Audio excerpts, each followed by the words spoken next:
Buenos días, bienvenidos a la Infoteca Universitaria Dr. Alfonso Pérez Romo de la Universidad Autónoma de Aguascalientes.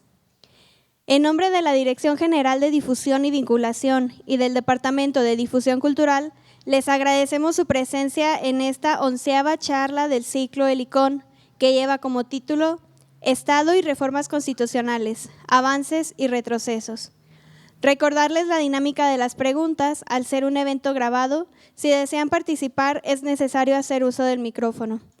Además, si se registraron por el correo electrónico o nuestro número de teléfono, no es necesario volver a escribir su nombre en las hojas de registro. Me permitiré leer la semblanza del invitado del día de hoy. El doctor Arístides Gutiérrez Garza es doctor en Derecho por la Universidad Nacional Autónoma de México, con mención honorífica, y maestro en Derecho por la Universidad Nacional Autónoma de México, también con mención honorífica. Es licenciado en Derecho por la Universidad Autónoma de Aguascalientes, profesor investigador de la Universidad Autónoma de Aguascalientes en la carrera de Derecho, donde imparte las materias de Teoría del Estado, Teoría Constitucional Estatal y Derecho Procesal Constitucional.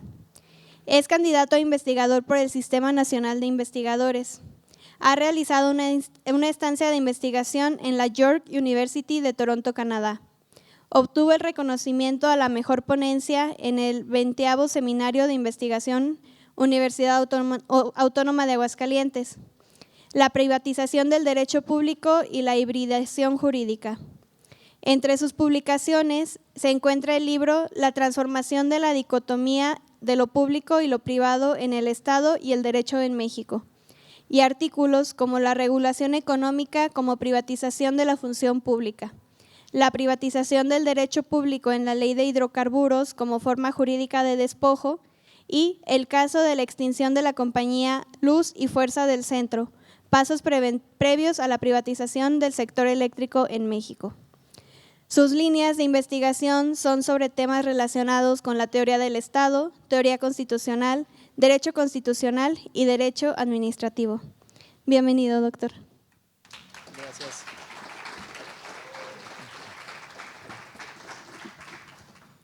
Muchas gracias de antemano por la invitación a esta mesa, a esta serie de pláticas, de charlas, ¿no? Helicón, que me parece son muy interesantes porque nos permite dialogar de diferentes temas que están sucediendo en la sociedad y que me parece siempre es importante reflexionar, ¿no? Platicar sobre estas realidades que se presentan constantemente. Bueno, el día de hoy vamos a platicar sobre un tema que tiene que ver con el Estado principalmente y reformas constitucionales. Obviamente, pues el título resulta un tanto sugerente, ¿no? por las cuestiones que estamos pasando en términos de los cambios, transformaciones, si se le quiere llamar así, modificaciones que se han venido realizando hoy en día y en estos tiempos. Bien, ¿cuál es el objetivo, la introducción en términos generales? Es conocer de qué forma las reformas constitucionales modifican las funciones del Estado y el derecho en México, ¿no? Si han llevado a que exista un cambio, un avance, o realmente estamos retrocediendo a cuestiones que pues impiden que se mejore la situación en términos generales. Bien, para ello hago 3 preguntas muy básicas, muy generales, para ubicarnos, para contextualizar el tema respectivo.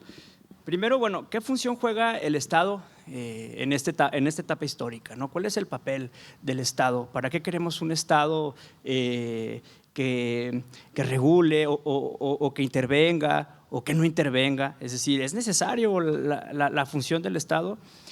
En segundo lugar, pues qué tipo de derecho se emana de ese Estado, ¿no? Si queremos un derecho que amplíe los contenidos, o queremos un derecho que simplemente regule ciertos aspectos sin meterse tanto aspectos, por ejemplo, de derechos humanos como tal.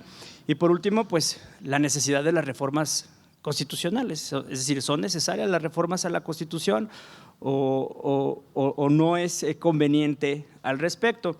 Entonces, bueno, creo que es importante en ese sentido pues, reflexionar a grandes rasgos sobre estas características, porque ahorita lo vamos a ir analizando, vamos a ir viendo cómo se ha ido modificando, en este caso, la Constitución, ¿sí? Principalmente el derecho que se establece en términos constitucionales.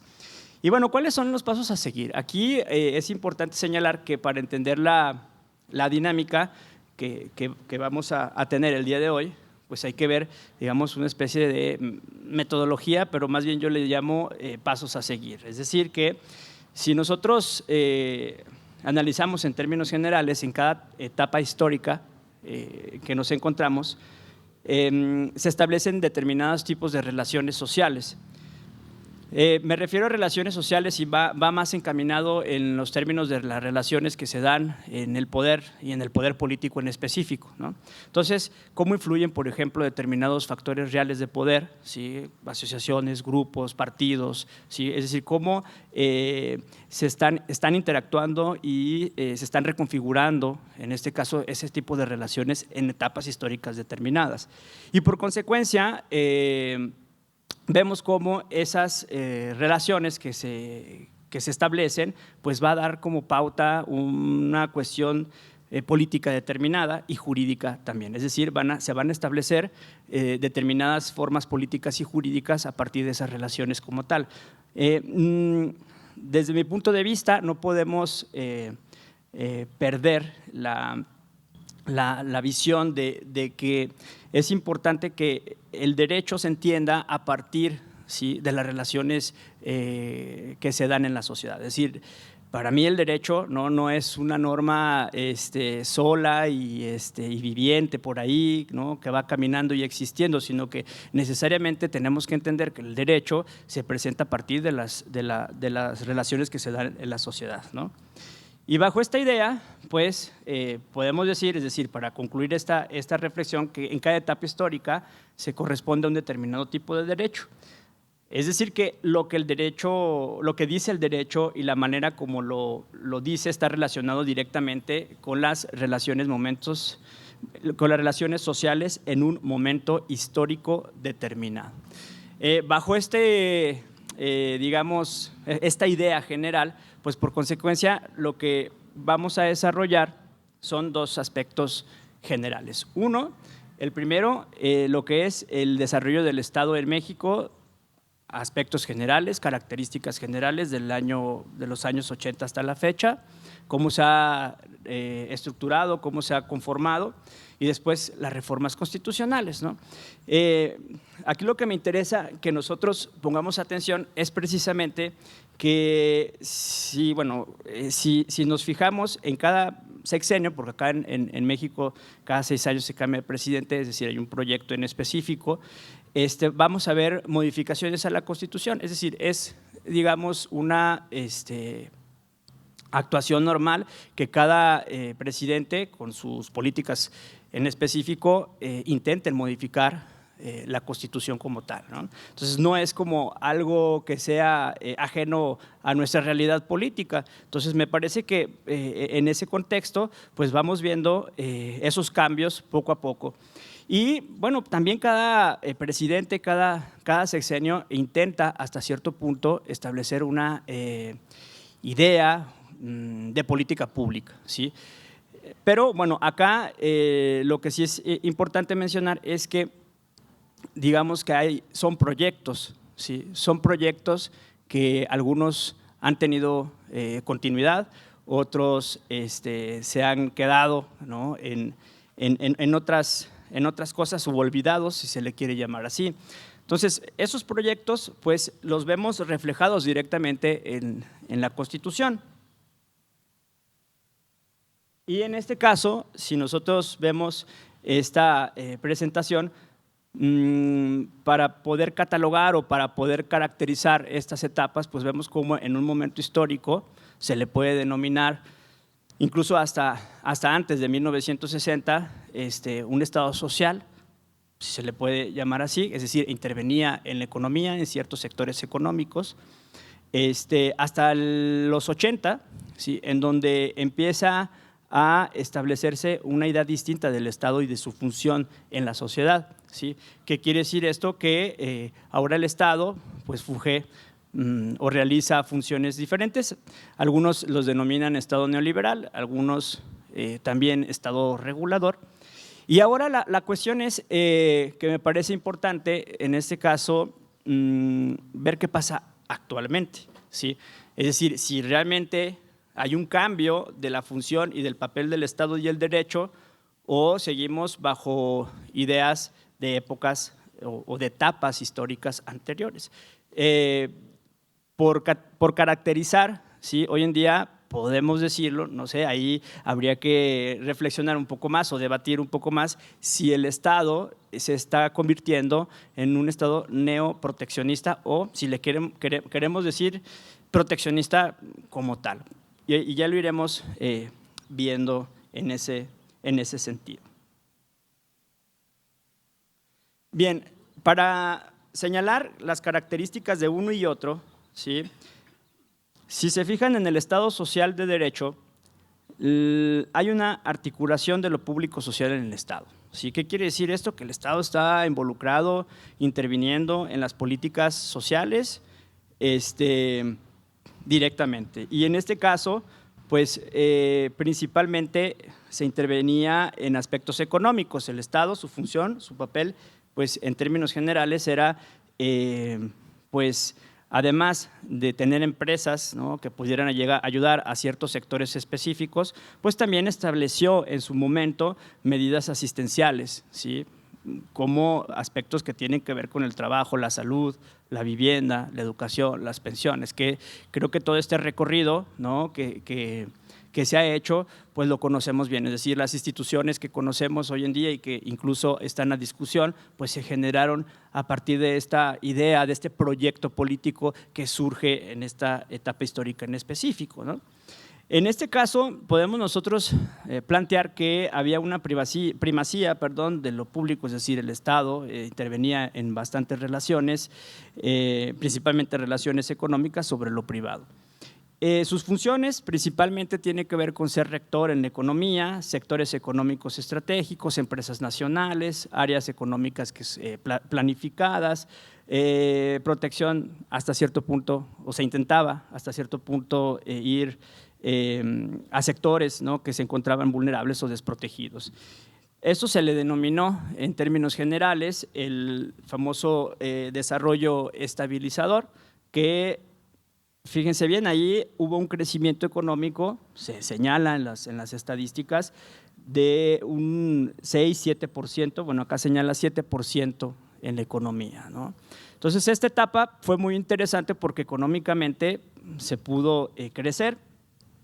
Ahora bien, ¿qué sucedió? Después de este proyecto viene lo que se le denomina el Estado neoliberal y es, digamos, una transformación, es un proceso histórico, ¿sí?, en donde se va a buscar otra visión respecto del papel del Estado.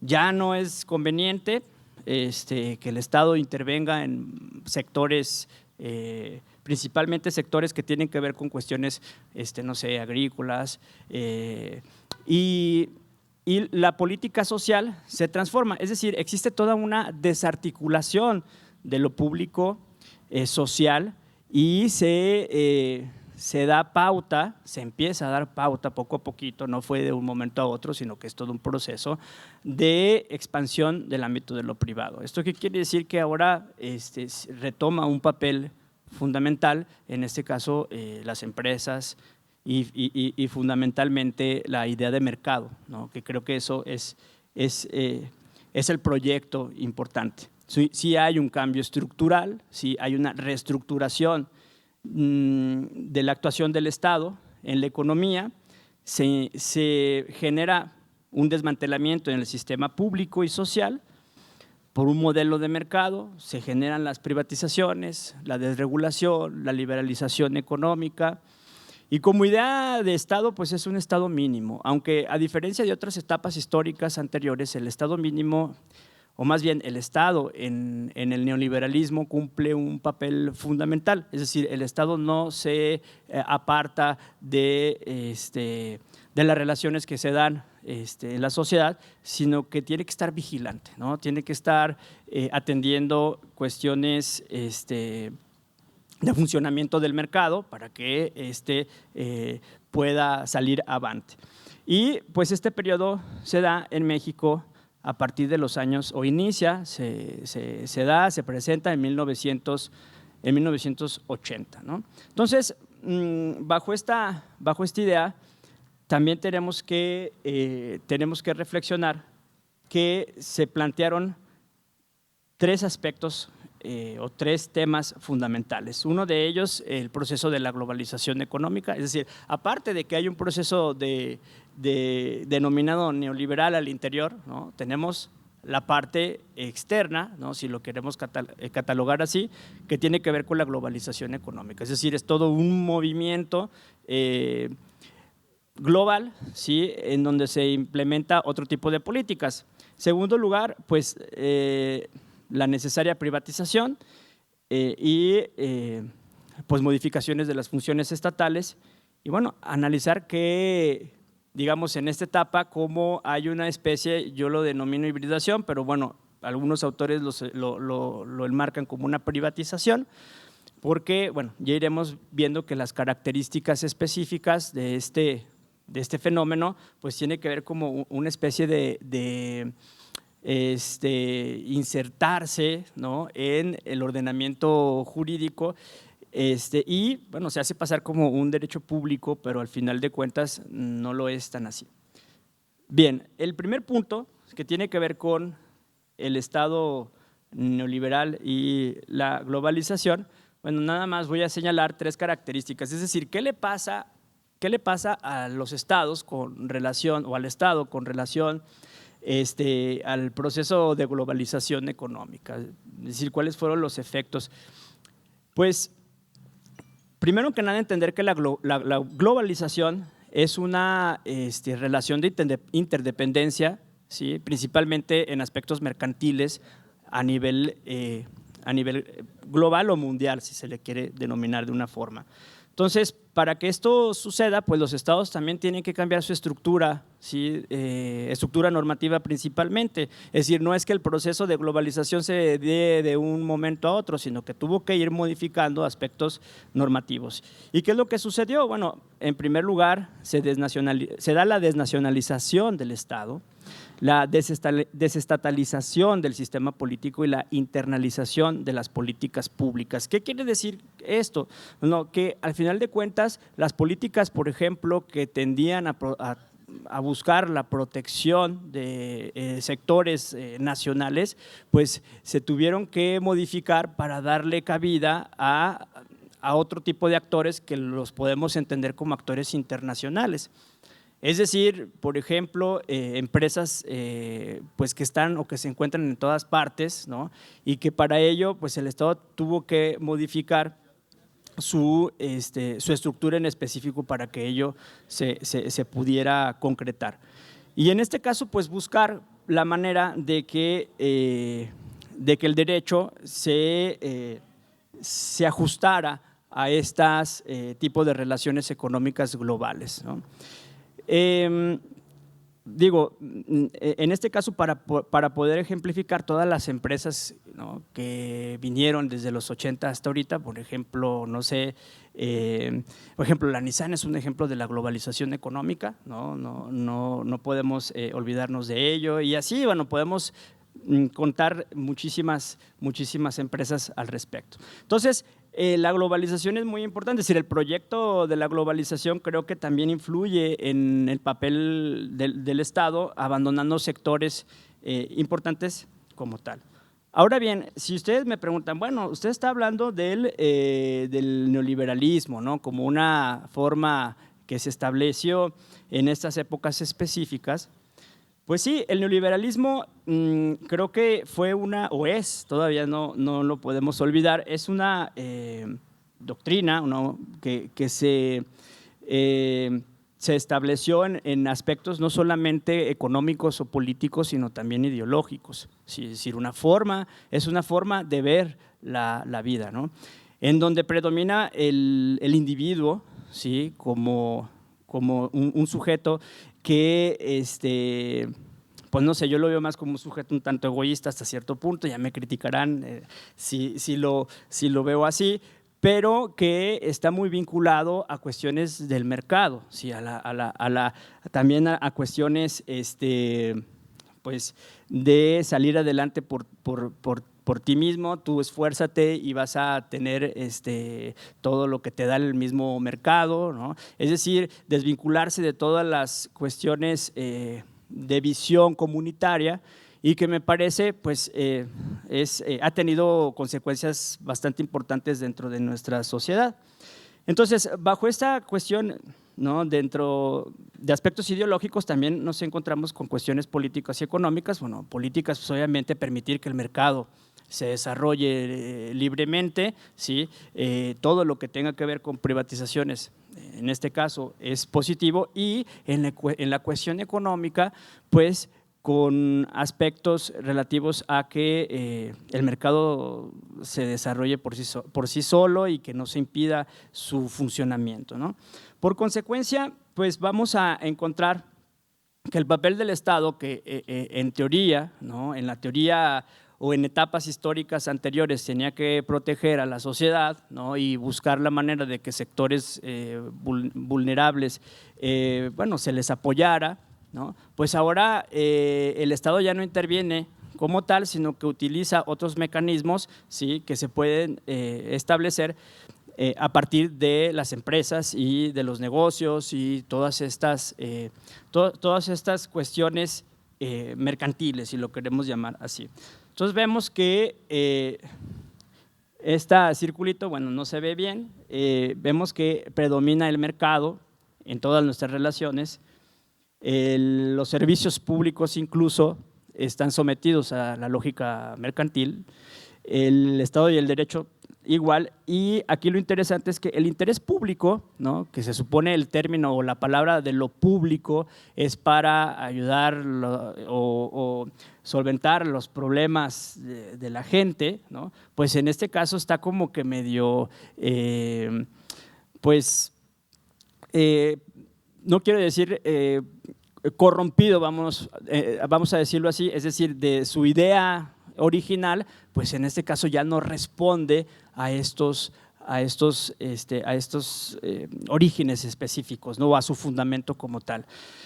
Para entender un poquito más esta cuestión, pues aquí tuvimos un ejemplo al respecto, lo que fue en su momento, bueno, tuvo varios nombres que luego se me olvidan, CASA, por ejemplo, Proactiva, ¿no?, que después se denominó Proactiva, y luego no sé qué tantos nombres más, pero que en ese proceso de privatización se dijo: el Estado va a dejar de dar este servicio público, sí, porque ya queremos que los particulares lo presten, y le vamos a dar la oportunidad a una empresa privada para que gestione el servicio del agua en Aguascalientes, ¿no? Entonces, si nosotros lo vemos en términos generales, pues estas ideas de las que estamos platicando repercuten directamente en toda la sociedad, ¿sí? Y bueno, el ejemplo es ese. Incluso podemos también llegar a otro extremo, ¿no? Siempre pongo yo este ejemplo, el de las cárceles privadas, ¿sí?, que se supone que es una función que el Estado debe de realizar, y que de una u otra manera se permitió que empresas pudieran gestionar o realizar ese servicio. También, por ejemplo, la parte del transporte público, ¿sí?, que me parece también es digamos, fundamental para que la sociedad se pueda mover y pueda trabajar y pueda realizar todas sus actividades, pues también de cierta manera se permite la presencia de estos actores privados como tal.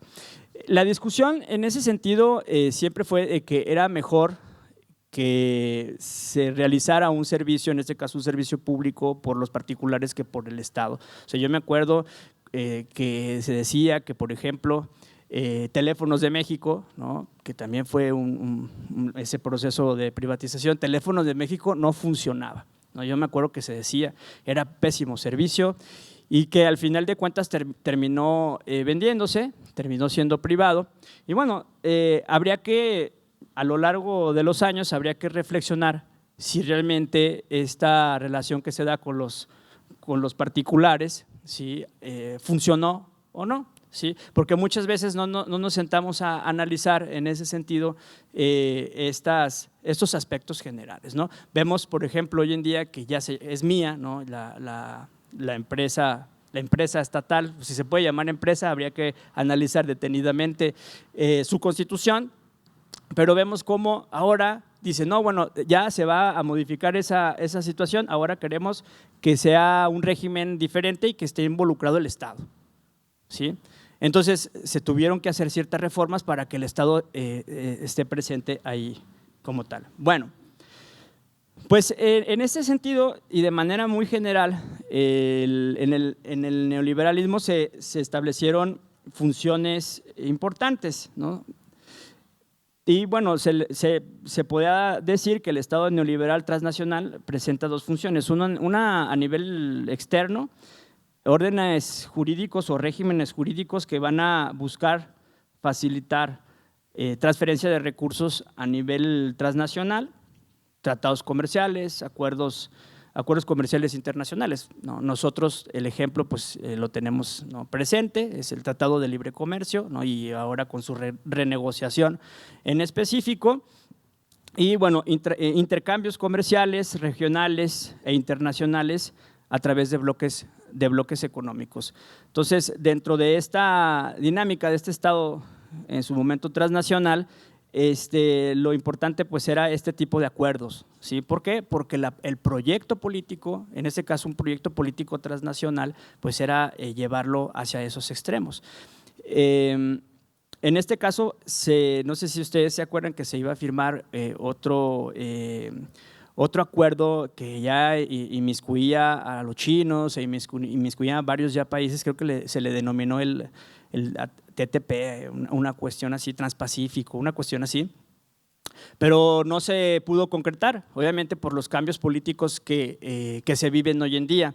Pero si ustedes se fijan, pues la dinámica del Estado transnacional en ese momento pues estaba muy álgida, ¿no? Bien, eso en cuanto a cuestiones externas. A nivel interno va a intentarse regular las actividades económicas nacionales con una mínima intervención en la economía, así como en su momento posibilitar la circulación de cierto contenido privado en los ordenamientos jurídicos estatales.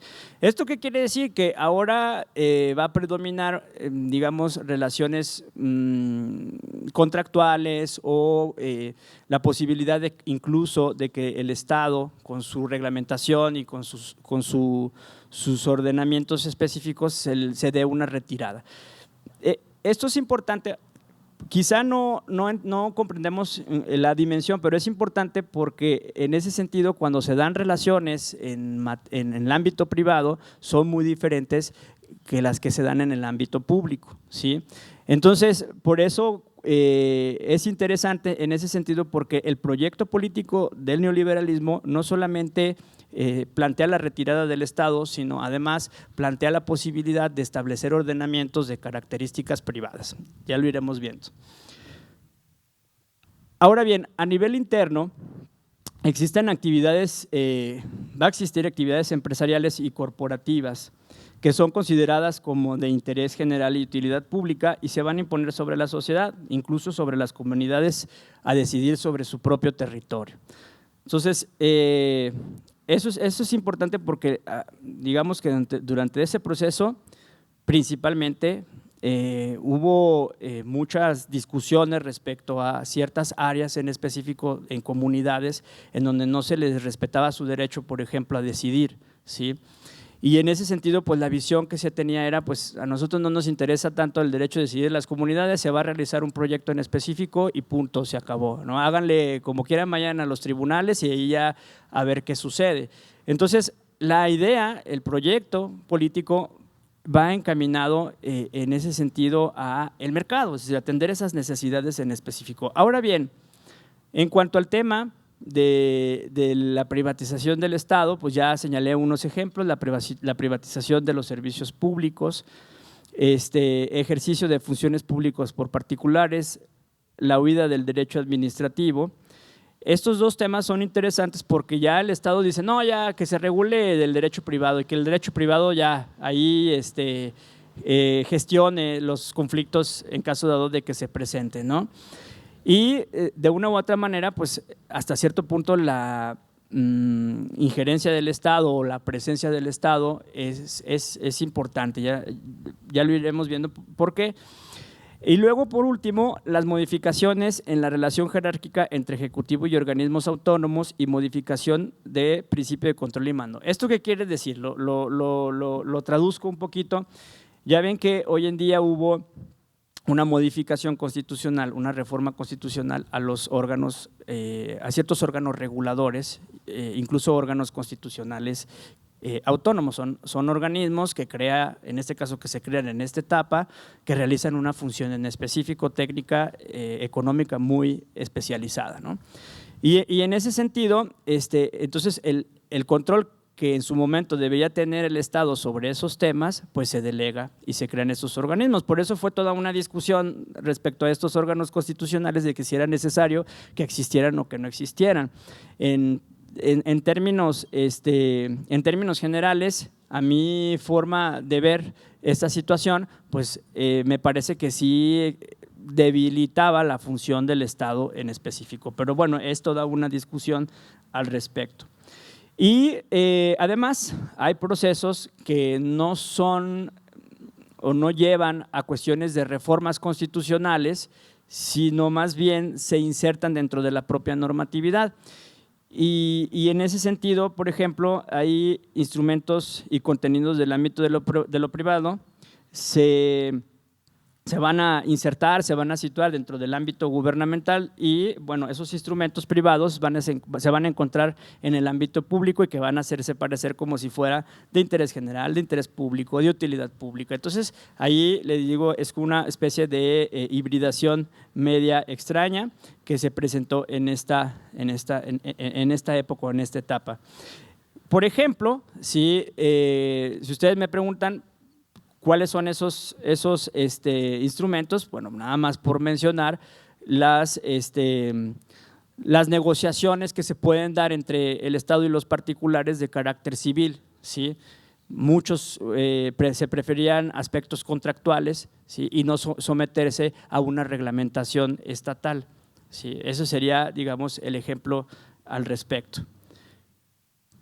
Ahora bien, en cuanto a la privatización del derecho público, ¿sí?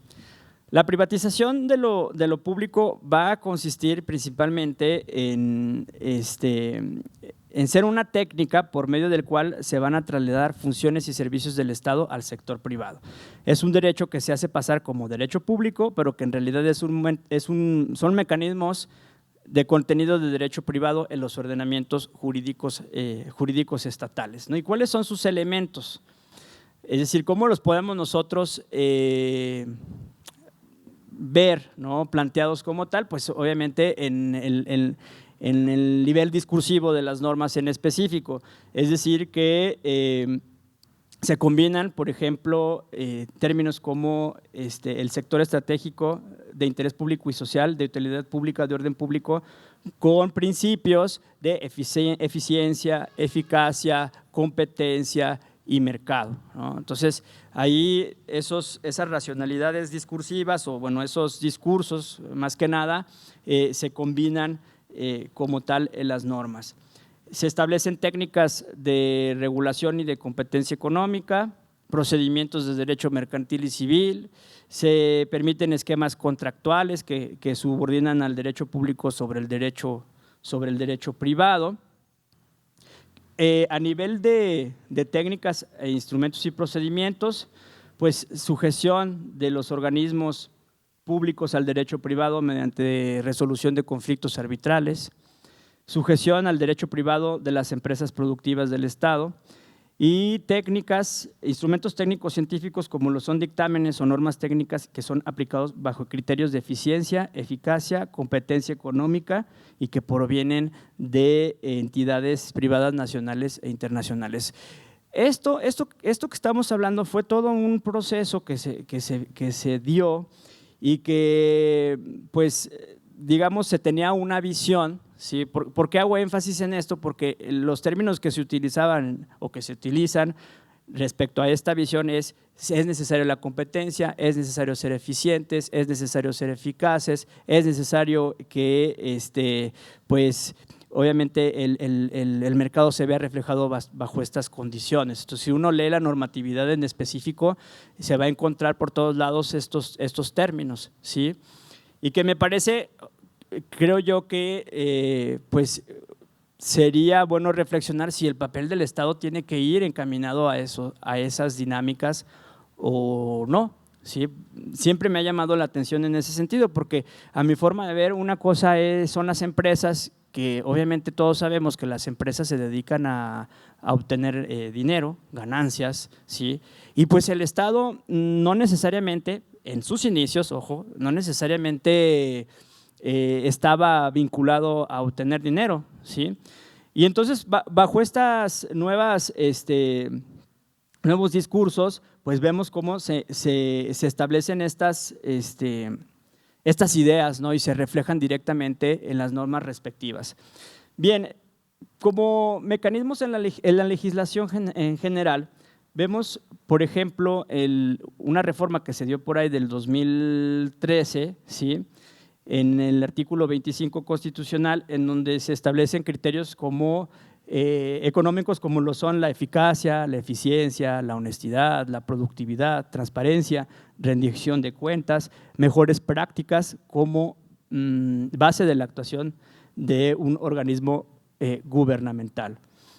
En este caso se dice que el Estado tiene que ser rector de la economía, por ejemplo, en este caso en el sector energético, pero se va a permitir o se permitió la participación de particulares en la exploración y la extracción de hidrocarburos. El tema del petróleo en México siempre fue discutido, ¿sí? Precisamente porque pues, tenemos petróleo y los ingresos que recibimos de él pues, han sido bastante importantes para el país en términos generales. Ahora, de cómo se han usado esos ingresos, bueno, ya sería otro tipo de discusión. Pero digamos que se nos vendió el tema de la necesidad de que México ya se iba a quedar sin petróleo y que por lo tanto pues era conveniente que el Estado no participara ya. O sea, que el Estado ya no invirtiera en algo que estaba ya perdido y que pues era necesario que empresas gestionaran, ¿no? Que si querían petróleo pues le diéramos chance a esas empresas. Pues obviamente se hizo toda una reforma en ese tiempo. ¿Para qué? Para que los particulares, principalmente empresas transnacionales, ¿no? Pudieran entrar en un sector que pues, el país tenía regulado y controlado, ¿sí? desde mucho tiempo atrás. Entonces, bajo esta perspectiva, utilidad pública para el beneficio de particulares, ¿no? Es decir, ahora los particulares son los que van a proveer pues sí, lo que es público, lo que debería de ser de todos, ¿sí?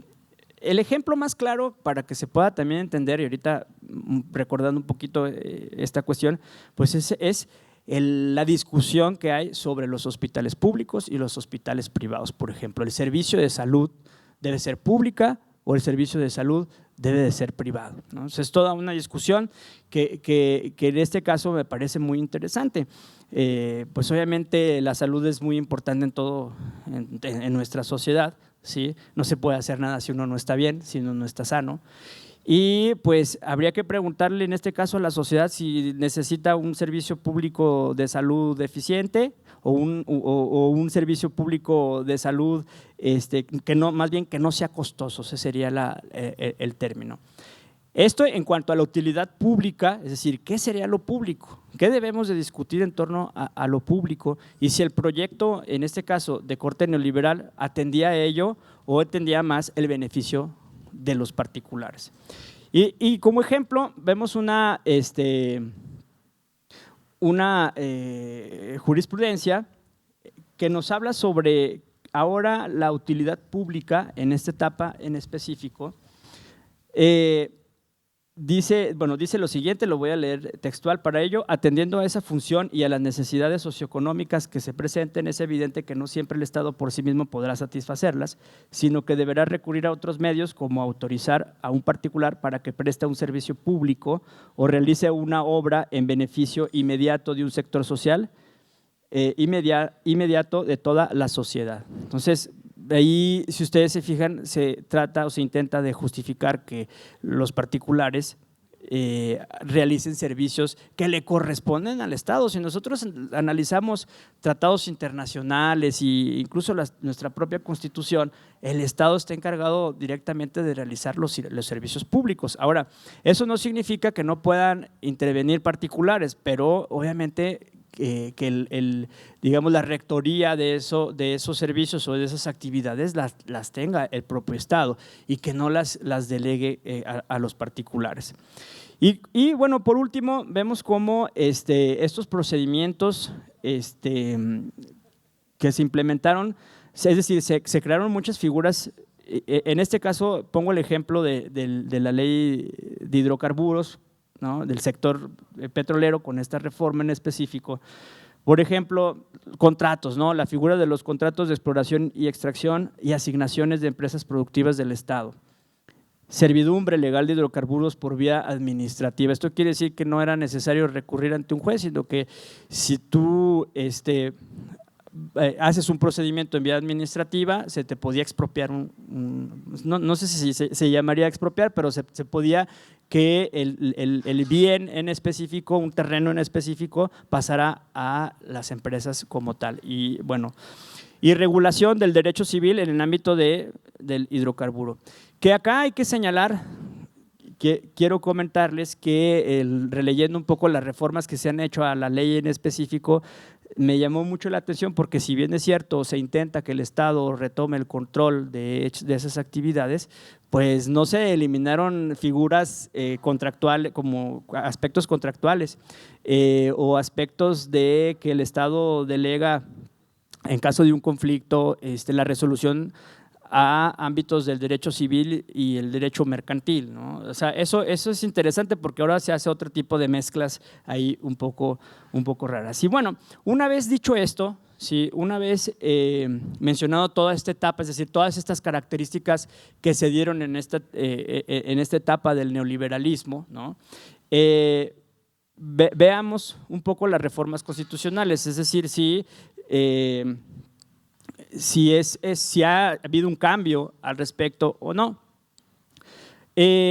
Acordémonos que es reciente, que tenemos se supone del 2018 a la fecha, ¿sí?, es decir, se está reconstituyendo, o más bien sería el término, se está reconfigurando, ¿sí?, lo que es las funciones del Estado y obviamente la Constitución como tal. Vemos, por ejemplo, que actualmente la presidenta Claudia Sheinbaum lleva 50 artículos constitucionales reformados. Andrés Manuel realizó 96 artículos reformados, Peña Nieto 156, Felipe Calderón 110 artículos, Vicente Fox 31 artículos, Ernesto Zedillo 78 artículos constitucionales todos, Carlos Salinas de Gortari 55 y Miguel de la Madrid Hurtado 66 artículos. Entonces, si ustedes se fijan, quien realizó mayores reformas a la Constitución fue Enrique Peña Nieto, es decir, él lleva la batuta de las reformas constitucionales. Lo que quiero señalar o lo que quiero mencionar es que el tema de reformar la Constitución en México ha estado presente siempre, ¿sí? No es algo de un presidente o de otro presidente como tal. Lo que es importante también o lo que hay que reflexionar es el contenido y el tipo de reformas, ¿sí? que se están llevando a cabo. En este caso, por ejemplo, lo que se ha llevado como reforma a cuestiones temáticas, y solamente por mencionar algunos temas, porque sí son bastantes los temas que ahora se han modificado. Por ejemplo, se ha reformado el artículo 4 constitucional con relación a pensiones para adultos mayores, becas para estudiantes, apoyos a personas con discapacidad. Se reforma o se hace una reforma a las cuestiones educativas. Se da también esta reforma a la Guardia Nacional, antes Policía Federal, ahora es Guardia Nacional. Se establecen las consultas populares y las revocaciones de mandato. Se establece eliminar el fuero presidencial. Se establece la desaparición de bastantes fideicomisos. Se intenta en la parte eléctrica retomar el control por parte del Estado con un porcentaje en específico. Bueno, en este caso se da la intervención del Ejército en funciones civiles, como por ejemplo la construcción de grandes proyectos, ¿sí? Como el Tren Maya, ¿no? Y el aeropuerto en específico, pero ahí la característica es que ya no son empresas, o al menos participa el Ejército y contrata algunas empresas para realizar ese proyecto. Entonces, si se fijan, el Estado ahora está presente bajo una modalidad muy específica, ¿no? Es decir, si lo vemos desde el derecho administrativo, pues la función o el papel de los militares en términos generales pues no es hacer la construcción de edificios, pero bueno, en este caso se decidió que participara en estas funciones. Y bueno, por ejemplo, actualmente la discusión sobre este tema del Poder Judicial, por ejemplo, el reconocimiento de los pueblos originarios y la discusión sobre los órganos constitucionales autónomos y reguladores, ¿no? Si nosotros queremos hacer pues un ejercicio a nivel discursivo, pues tendríamos que analizar cada uno de los artículos, qué contenido, es decir, qué palabras utilizan en cuanto al cambio que se está dando. Y por ejemplo, vemos acá, ¿no? El sector público tendrá a su cargo de manera exclusiva áreas estratégicas. Ese es el artículo 25 constitucional.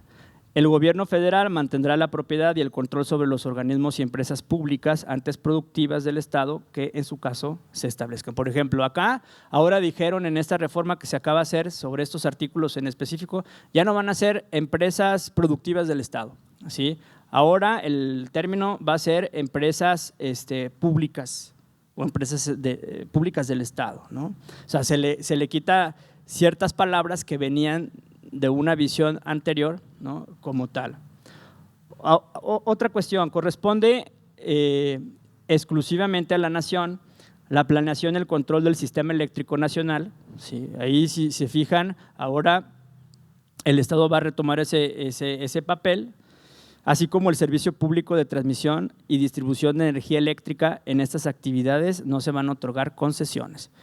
Entonces, bueno, en teoría se supone que el Estado, ¿sí?, controla el sector, el sistema, eléctrico nacional en estos nuevos cambios en específico.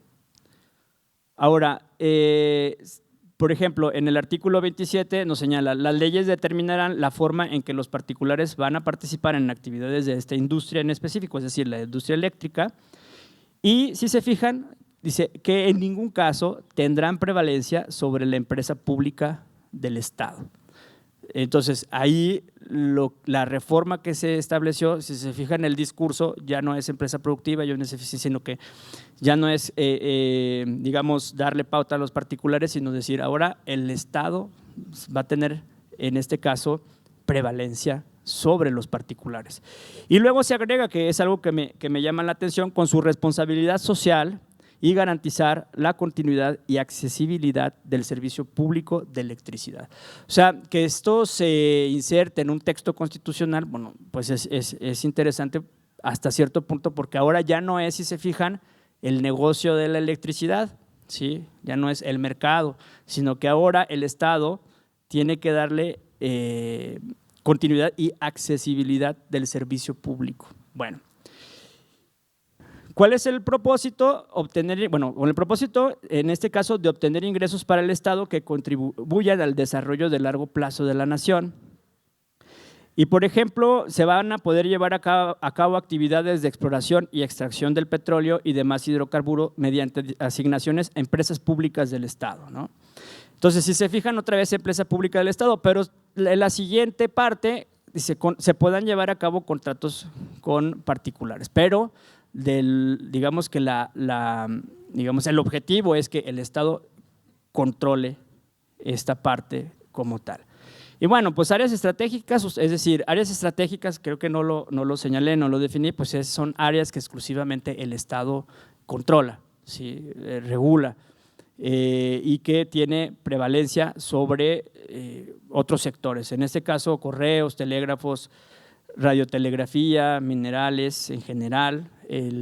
Acá el servicio de internet, ojo, ahí se agrega, sí, en este artículo 28 constitucional, el servicio de internet que provee el Estado, la planeación y control del sistema eléctrico nacional, el servicio público de transmisión y distribución de energía eléctrica y bueno, la exploración y extracción del petróleo. Otra vez el discurso cambia y ahora es otra vez el Estado como tal.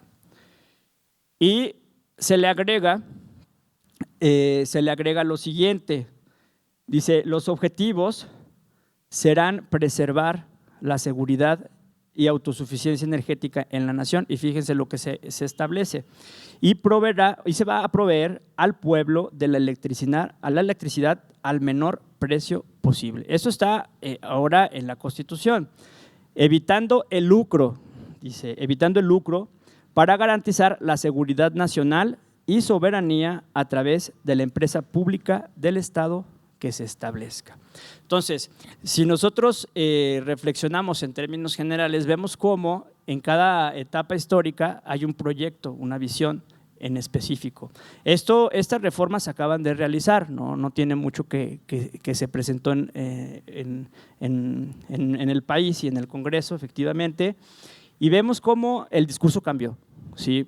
Si lo analizamos desde esa perspectiva, el discurso ahora tiende a plantear aspectos que se supone que el Estado desde tiempo atrás debía de cumplir. Y como conclusión, para terminar, podemos decir que en cada etapa histórica han existido cambios y reformas constitucionales y, por consecuencia, las modificaciones responden a necesidades sociales y políticas y económicas, hay que decirlo, de cada momento histórico.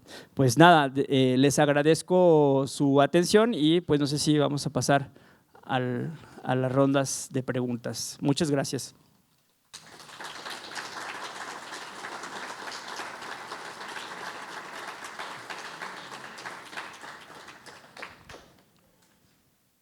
En el caso de la banca en México, del año de López Portillo, era una banca privada y el gobierno la expropió. Pero ¿cuál fue el beneficio actual? No es del gobierno, no es de particulares y ha beneficiado. ¿A quién ha beneficiado? ¿A empresas extranjeras? ¿Bancos extranjeros? ¿Qué pasó exactamente ahí? Bueno, el tema de la banca sí es muy, muy específico, pero bueno, también está inserto en esta lógica de política neoliberal, ¿sí? Ahí es, desde mi punto de vista, creo que meterse a esa discusión es un tanto complicada por los intereses en juego, ¿sí? Yo lo que veo es que sí se requiere una reforma como tal, ¿sí? Sin embargo, no se ha presentado.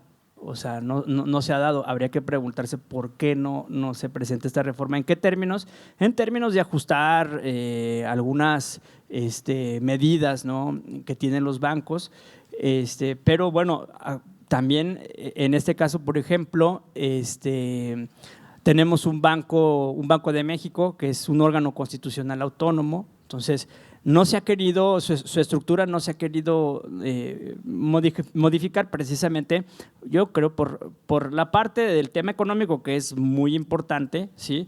Y también pues los intereses que están ahí. Entonces, sí, este proceso que se dio incluso de nacionalización de la banca, ¿no?, con López Portillo fue muy interesante, pero ¿qué sucedió después? Después, corríjanme, con Carlos Salinas de Gortari fue el proceso de privatización de la banca, ¿no? Y ahí siempre se ha discutido que si este proceso fue transparente, si hubo rendición de cuentas, pues la verdad no sabemos, ¿no? ¿Qué pasó ahí en estas licitaciones que se supone se presentaron y se dieron? Pero sí, la banca es un tema técnico, complejo, pero que yo creo que por eso no se ha, si ustedes se fijan, ni se habla en el ámbito político sobre ello. Así está, yo lo veo así. Gracias. Sí, buenas tardes. Soy el licenciado Ricardo Bárcenas. Siempre he tenido una duda y creo que hoy es el momento de preguntársela a usted. Y quisiera que me contestara sin temor a que pueda ser juzgado o criticado, digo, su opinión muy personal. Esa política neoliberal de la que tanto habla el actual gobierno y de la cual nos expuso ahorita, en su opinión muy personal, ¿es buena o es mala? ¿O fue mala? Es decir, ¿benefició al país o no? Bueno, habría que ver en este caso, yo diría, los índices de crecimiento económico, por ejemplo. Sí. Es que al final de cuentas esta etapa histórica, ¿sí?, que vivimos, como les digo, es un proyecto, fue un proyecto, pero el proyecto creo yo se vendió muy bonito, muy interesante, pero fue una lógica, si ustedes se fijan, global.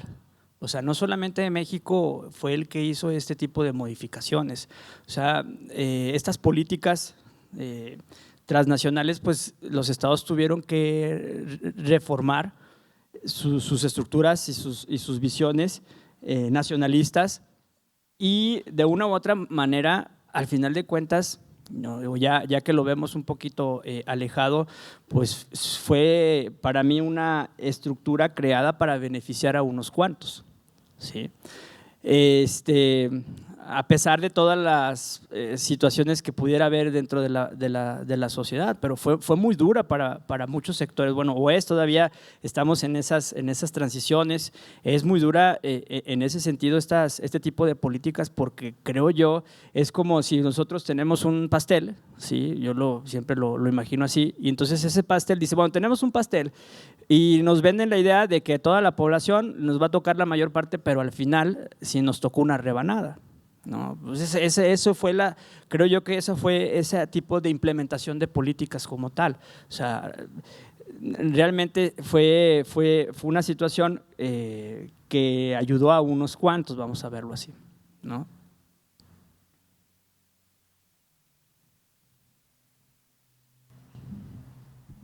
¿Qué mecanismos cree usted que deberían de fortalecerse para que las reformas constitucionales realmente respondan a las necesidades de la ciudadanía y no solamente a los intereses políticos? Muy buena pregunta.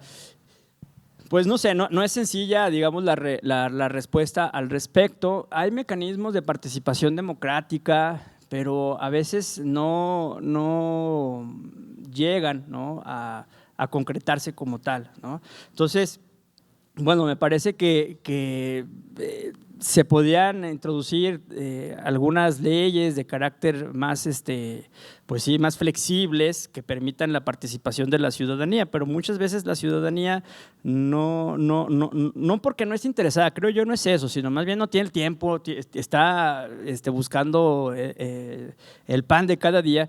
Y pues me parece que no es tan sencillo en términos generales dar una respuesta así de bote pronto. la participación, la concientizar, perdón, a las personas, o sea, creo que es un trabajo que va más encaminado bajo esa perspectiva.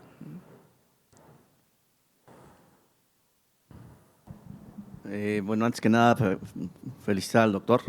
Gracias. Como siempre, es un gusto oírlo. Además, tengo el privilegio de que me regaló su libro dedicado y lo he leído con atención. Ahí nada más estaría un poquito en desacuerdo con lo de la huida del derecho administrativo, ¿no? Porque dentro de todo este periodo neoliberal creo que surgieron también leyes muy buenas en materia de cuestiones administrativas. Y por ejemplo, ahí tenemos la Ley Federal de Procedimiento Administrativo, está, por ejemplo, ahora la Ley General de Responsabilidades Administrativas, que tiene toda una evolución después de la Ley Federal de Responsabilidades de Servidores Públicos, etcétera, ¿no? Que vienen todos del mismo periodo.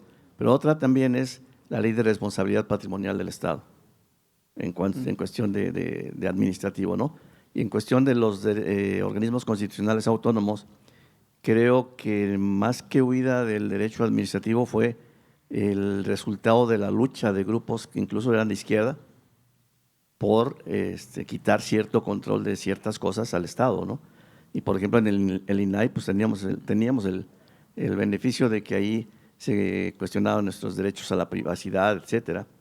Y ahora, quién sabe, ¿no? Quién sabe si tengamos todavía el derecho a impugnar la cuestión de una invasión al derecho a nuestra privacidad y otro tipo de derechos que sí se protegen con los organismos constitucionales autónomos. Inclusive creo que una de las virtudes, y ahorita está también en juego, el Sistema Nacional Anticorrupción, que fue peñanetista, pero que no le han dado la fuerza que debiera tener, o sea, la que sí tienen constitucionalmente, pero, y eso lo reconozco al sistema estatal anticorrupción, que sí interviene activamente en muchas propuestas del gobierno y les critica, ¿sí? Porque además hay que recordar que en el Sistema Nacional Anticorrupción, pues de la parte del órgano de gobierno, pues la parte importante y la que siempre preside es el Comité de Participación Ciudadana, ¿no? Que también fue otro de los logros de los grupos de ese entonces. Yo creo que más que huida, yo sí le hablaría de cambio. Inclusive, por ahí creo que hay un ensayo de Miguel Carbonell que habla precisamente de eso, ¿no? No dejan de ser parte del derecho administrativo, sino que tienen una regulación diferente, pero hay que modificar también o ampliar la visión del derecho administrativo. Ok, muy bien. Pues a mí me parece, bueno, habría nada más que hacer una acotación. Digamos que la huida del derecho administrativo tiene que ver con ciertos sectores en específico. O sea, no es que no es que en el Estado haya, es decir, la función y obviamente a través de sus normas específicas hayan desaparecido. O sea, más bien ciertos sectores, principalmente económicos, es donde no se establecía pues un régimen específico, ¿no? Más bien tiene que ver por esos ámbitos. Ahora, lo de los órganos constitucionales autónomos, que creo que esa es una discusión bien interesante, ¿no? Bueno, ya se desaparecieron varios, ¿sí? Al momento, pues, habría que esperar cuál va a ser la regulación. Por ejemplo, en telecomunicaciones, no sé si ya se estableció alguna ley por ahí que regule estas modificaciones al respecto. Habría que ver, ¿no? Habría que ver porque si nosotros atendemos a lo mejor, bueno, la estructura administrativa clásica, ¿sí? El Poder Ejecutivo es su función, ¿no? Como órgano encargado de la administración pública, pues es uno, ¿no? Y el titular es el presidente.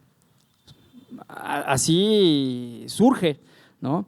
Que después se han establecido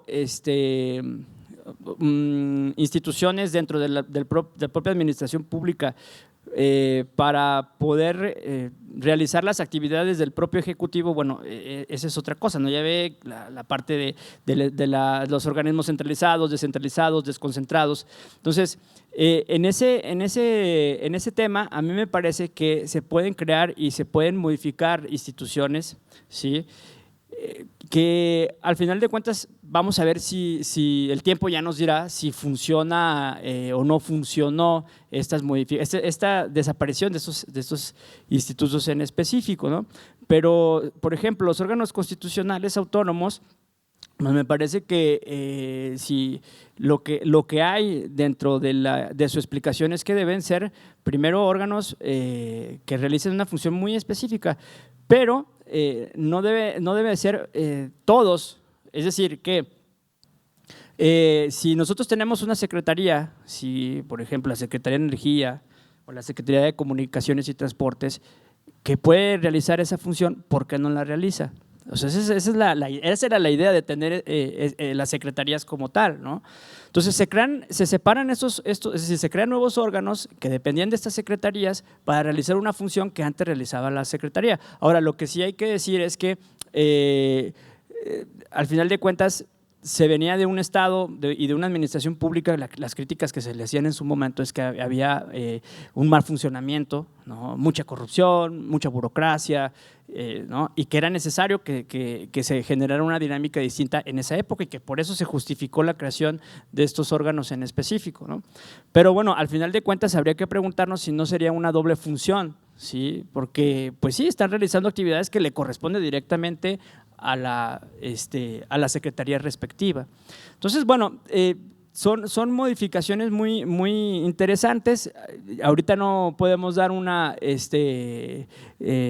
resultado al respecto y obviamente pues creo yo que si no funciona pues se va a buscar la forma de modificar, ¿no? Gracias. ¿Alguien más? Nada más para reforzar lo que decía de la cuestión energética, de las leyes que ya salieron de la cuestión energética siguen poniendo como supletoria la legislación mercantil y civil. O sea, Sí, por eso decía que era una mezcla media extraña y bueno, no sé si tiene que ver por los contratos que están vivos, ¿sí? y que por eso se tuvo que dejar esa parte en específico, pero bueno, si no es algo común, pues, ¿no?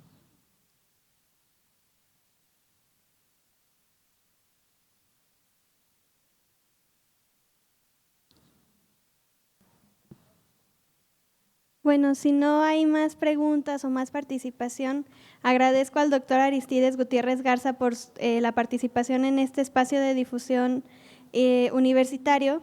Y bueno, cedo el uso de la palabra al doctor Ismael Manuel Rodríguez Herrera, director general de difusión y vinculación. Muchas gracias. Gracias, pues nada más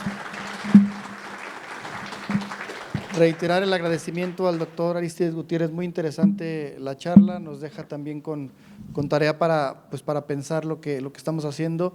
La verdad es que como recuento histórico se escucha pues interesante las diferentes etapas y más en la que estamos viviendo. Yo pensé que iba a salir alguna pregunta pues relacionada con las jornadas que estamos por vivir en estos cambios de la estructura del Estado, pero la verdad es que luego es también para uno como ciudadano riesgoso pensar que efectivamente se juegan con diferentes elementos, pero que en el día a día pues nos pegan de manera muy directa, ¿no? Gracias por esta reflexión y un gusto tenerlo aquí en el ICON. Gracias.